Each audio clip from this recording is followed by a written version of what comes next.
So I did say I'd make an overview of what the mouse is at right now, and it's kind of in a sad state. It's covered in bird crap. That's just because of where we have it stored, though. It's undercover behind our garage. I haven't had the ability to work on it, but up till now I have quite a bit done to it. I've got, these are the, just for some sort of scaling, in case you can't see from the video. That is one of the sprocket wheels that's going to drive the roller chain that we found. This is like off of a conveyor belt or something. We're not sure exactly. It's like a sand spreader. Let me tell you, these are freaking heavy.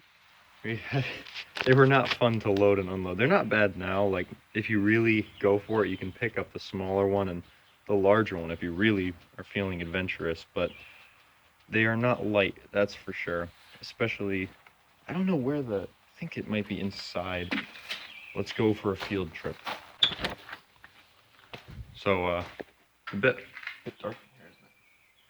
Light switch isn't over here. Hang on. There we go. It's a bit hard to work on a tank when there's a car in the way. But these are all the chunks that we took out of the center. So originally, that was in the middle of those tracks. But as you can see, we cut them. We had, Kevin took these to where he worked with his dad and had a, geez, I can't even think of the name, plasma cutter. They plasma cut straight down a line that we marked. And then they went back and re-welded everything together. Now there's pieces to the cannon over here. I don't know where everything is. I haven't worked on this in about, it's probably nearing on 6 months right now, just because I haven't really had the time or the motivation. But I want to get back into it. I just gotta figure out where I left off.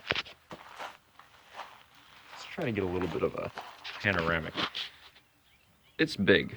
She's a big old girl. I believe this thing is like 7 feet long right now. I don't think I ever measured it, but the estimates put it at around 7-8 feet, I think. It easily weighs over 200 pounds because it took 3 people to lift it into the back of Kevin's truck last time we worked on it. So keep that in mind.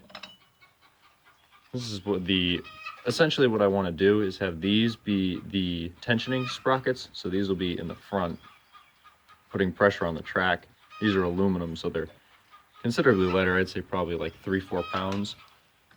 Maybe even less than that. And then you've got these, which are closer to probably 10 pounds. These are made of steel. CNC milled all around.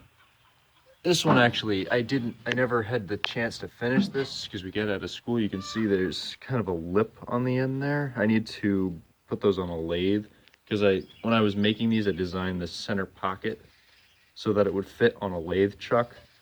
And then I could take and turn down the face using a tool bit, but I never got around to finishing that. You can see a little bit of surface rust has developed. Oh God, they're all stuck together. These are the roller wheels that are going to be setting on the tracks. And another issue I ran into with these is if you look, I mean, they fit, but they kind of like fall in between. You probably can't see it that well because of the lighting, but it kind of falls in between the tracks, especially towards the end. So I'm thinking to try to find some like rubber matting and put it on the inside so the roller wheels ride on the rubber. It'll actually, I would imagine, quiet it down considerably. So it's a quieter, smoother ride, and you don't have clack, clack, clack, clack, clack, clack as everything goes in between those. This thing is rock solid. There ain't no budging this. Like these bottom plates, those are 1/4 inch, I believe, around 1/4 inch. We never measured them, but they're like 1/4 inch steel plates. We had to use a cutting torch to get through them.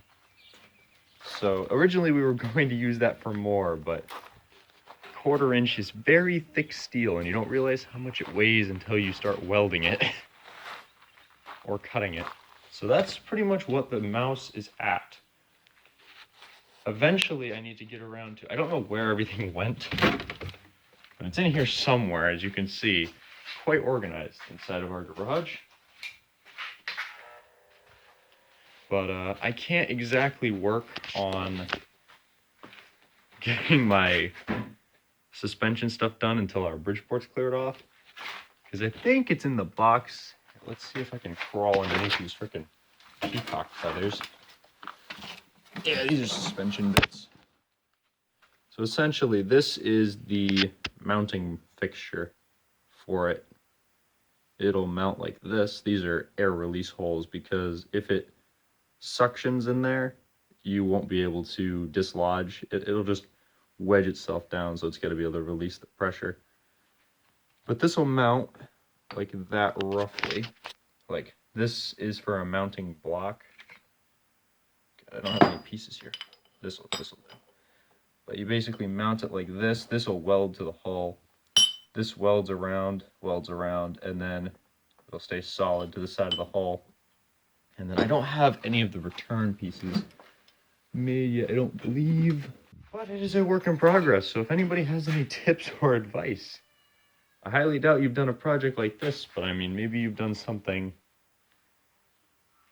to some extent like this. So thanks for tuning in. Let me know what you think of what it's at. I know, it's a mess. Oh, hey look. Hetzer blueprints. That was from another project. Well, stay tuned for more. We'll be back at some point, probably with work being done, I hope.